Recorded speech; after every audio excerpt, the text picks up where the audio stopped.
left his wallet at Jono's place, so had to chuck a U-turn. Jono is like, can everyone please stop staring at my morning stiffy? Even Melisandre cops an eyeful. He then gets a bit depressed over being killed, but Davos is like, who gives a fuck? You came back from the dead. That's the coolest thing ever. Yeah, Jono knows it. Tormund makes fun of his penis size, but Jon is a resilient modern man, so he won't let that comment shatter his sexual confidence for days or years. It was just a joke. Ed is happy as fuck. Cut to Sam having a spew. He wants to drop little Sam and Gilly off at his parents' house. Well, he goes on to get loose at doctor school.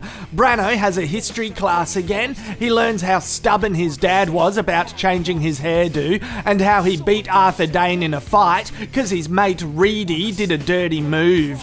Bran then bitches about being sucked back into reality and how everyone wants him to be a tree. Tree guy is like, don't panic, you don't have to be a tree. Not that there's anything wrong with being a tree, you smug little...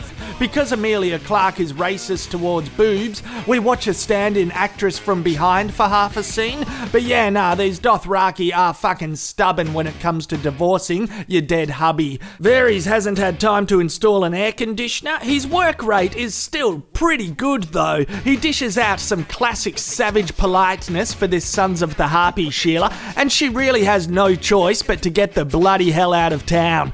Tyrion exploits how boring Wormsy and Missandei are, fucking teetotal friends that never go out and think they're better than ya. Since Varys left King's Landing, Qyburn has noticed a gap in the whispering market, so using a carton of M&Ms, he employs the town's best spies. Cersei wants to launch the biggest surveillance company in the history of Westeros. Even Eddie Snowden couldn't bring this one down, and forget about the NSA. Pycelle whinges about Cersei's new posse and then shits himself when they walk into the room.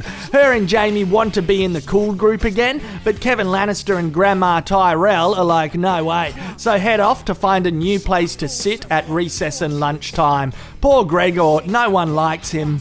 King Tommo wants to beat the shit out of the High Sparrow, but ends up brainwashed by religion in under 3 minutes. Don't sit down, you dickhead. Oh, it's like letting evangelists into the house. You are fucked. Arya has a breakthrough at Daredevil school. She then does a cheeky shot of tequila, complete with worm, answers an easy test question, and gets her 20/20 vision back. Ramsay is trying to get House Umber on his side, and is like, how can I even bloody trust ya?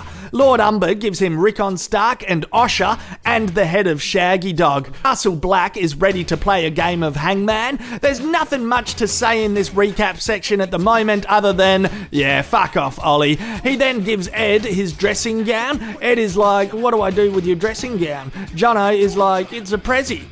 Fucking expensive. Ed is the new CEO and Jono says, I'm going on holiday. What a bloody ripper. I'm deciding if I have any feelings over Jono's actions in this end scene. I think I'm pretty blasé about it. I think I'm happy.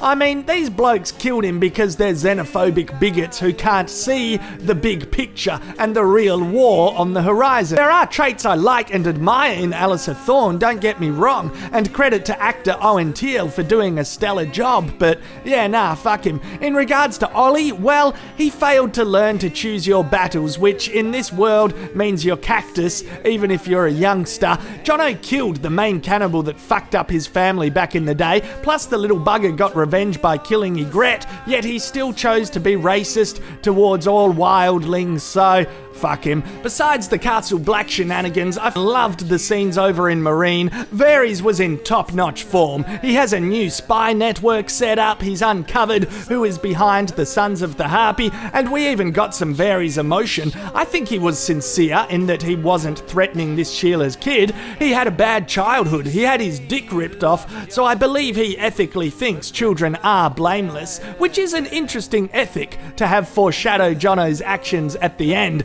actually. But yeah, I'm still happy. We then learn he paid children as spies using treats over in King's Landing. I enjoyed the light-heartedness of it between the darkness. We got good plot progression with Arya. I haven't covered her much this season because you get it, I get it, she's training. It was cool to go over her kill list again. Despite becoming no one, we got reminded of who Arya is, or was. Cersei is heating up week after week. We know I'm a fan of that. She's gonna go on a fucking warpath. I don't mind Sam and Gilly. It was a mechanical scene, more to do with what they're up to geographically. But by the end of Thrones as a whole, Sam will have gone through a massive amount of character change, from coward to a key player fighting the big war. I can't say I'm not invested in that journey. I absolutely am. Jonathan Pryce is a mint actor as the High Sparrow, but I'm just waiting for some sinister traits to rear their ugly head, something that makes him more three-dimensional. He's got to get drunk on power with his weaponized foot soldiers or something.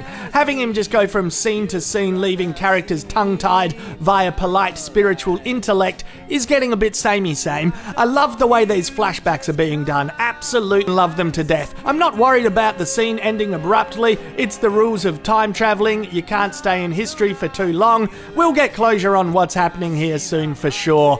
Thematically, the episode is called Oathbreaker, which rhymes with a Season 4 episode called Oathkeeper, and we in fact delve into similar themes from the good old Oathkeeper episode. We explore justice, honour, promises and loyalty, wrapped up in the form of which characters are being Oathkeepers or breakers. The Night's Watch traitors broke an oath to obey their Lord Commander, so had to be brought to justice. On the flip side, from their perspective, Jono didn't so much break an oath, but he broke the promise of why the wall exists for his people, to keep wildlings and creatures out of their turf. Controversial shit.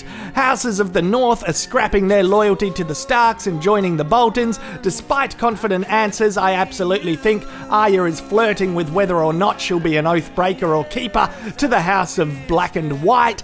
Dany has broken an oath to the Dothraki by running away after Drogo's death. Sam struggles to keep a promise to always stay with Gilly, but she's cool with it. This High Sparrow is trying to enlighten Tommen with how much his mum is an Oathbreaker, and even the oath-keeping or breaking and honour of Ned's crusade in Robert's rebellion is a little bit questioned by Branno.